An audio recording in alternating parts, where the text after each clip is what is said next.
एक बार एक नगर में बहुत माने हुए सेठ जी थे।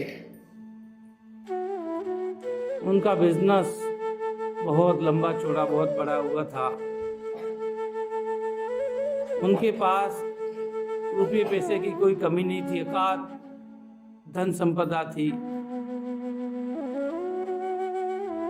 एक बार वो ऐसे ही बैठे बैठे सोचते हैं कि मेरे पास इतनी धन संपदा है और मेरे जो अभी नियमित खर्चे हैं उसमें वो कब तक चलेगी उसका पता लगाना चाहिए। तो वो अपने मुनीम और अकाउंटेंट वगैरह को बुलाते हैं और कहते हैं कि तुम हमारी धन संपदा कितनी है उसका आकलन करो और हमारे जो अभी रूटीन के खर्चे हैं उसका आकलन करके ये बताओ कि ये धन संपदा इसी तरीके से हम खर्च करते रहे तो कब तक चलेगी। मुनीम और अकाउंटेंट और सारी टीम लग जाती है, पूरी धन संपदा का आकलन किया जाता है, साथ ही उनके रूटीन के खर्चों को भी जोड़ करके वो कितने वर्षों तक संपदा रहेगी उस बात का आकलन किया जाता है। और वो आकर के सेठ जी को बताते हैं कि सेठ जी आपके पास जो धन संपदा है और आज के आपके जो खर्चे हैं उसके हिसाब से हिसाब लगाया जाए तो आपकी 5 पीढ़ियों तक ये धन संपदा समाप्त नहीं होगी, 5 पीढ़ियों तक ये चलेगा। सेठ जी बड़े खुश होते हैं, उन्हें लगता है कि चलो मेरी 5 पीढ़ियों तक की व्यवस्था तो मैंने कर दी। बहुत खुशी मनाते हैं। फिर उसके बाद उनके मन में विचार आता है सिर्फ 5 पीढ़ी तक ही चलेगी तो फिर मेरी 6ठी पीढ़ी भूखों मरेगी, 6ठी पीढ़ी का क्या होगा। तो चिंता में आ जाते हैं। अब वो चिंता इनको सताने लगती है कि मेरी 6ठी पीढ़ी का क्या होगा। चिंता में वो बीमार हो जाते हैं। बीमारी में भी काफी समय निकल जाता है। तो एक उनका घनिष्ठ मित्र था, वो बीमारी में उनके घर से उनसे मिलने जाता है और पूछता है कि हे मित्र, तुम्हें अचानक ऐसी क्या बीमारी आ गई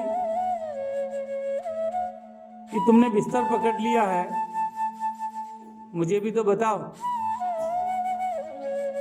सेठ जी कहते हैं कि मैंने अभी मेरे धन संपदा का आकलन करवाया था,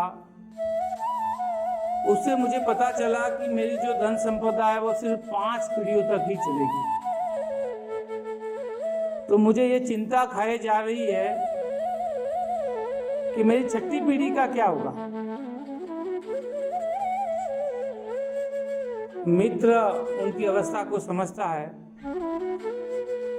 और वो कहता है कि आप ऐसा करो कि आपको बीमारी से ठीक होने के लिए पहले तो कुछ उपाय करने चाहिए। तो अपने शहर में फला पंडित जी हैं, उनको एक दिन भोजन के लिए बुलाओ और एक दिन तुम अपनी फला बस्ती के जो लावारिस बच्चे हैं उनको भोजन कराओ। उससे तुम पहले स्वस्थ हो जाओगे, उसके बाद 6ठी पीढ़ी के बारे में सोचना। सेठ जी दूसरे दिन तैयार होकर के पंडित जी के घर जाते हैं। पंडित जी को अपने घर भोजन पे आमंत्रण देते हैं। तो अंदर से पंडित जी की पत्नी पंडिताइन कहती है कि आज का भोजन तो हमारे कोई फला व्यक्ति के गैर हमारा भोजन वहां भूख है, इसलिए आज तो हम आ नहीं सकते। तो सेठ जी कहते हैं कोई बात नहीं, कल पता नहीं है, कल का भोजन का कहता हूं मैं। तो पंडित जी कहते हैं कि मैं आज के भोजन के बारे में ही सोचता हूं, कल की चिंता नहीं करता। कल जिसका निमंत्रण आएगा उसके यहाँ जाएंगे, लेकिन कल के भोजन का निमंत्रण आज नहीं लेता। सेठ जी सोचने लगते हैं कि यार ये अजब आदमी है, कल के भोजन की बात नहीं कर रहा है, सेठ जी वापस लौट आते हैं,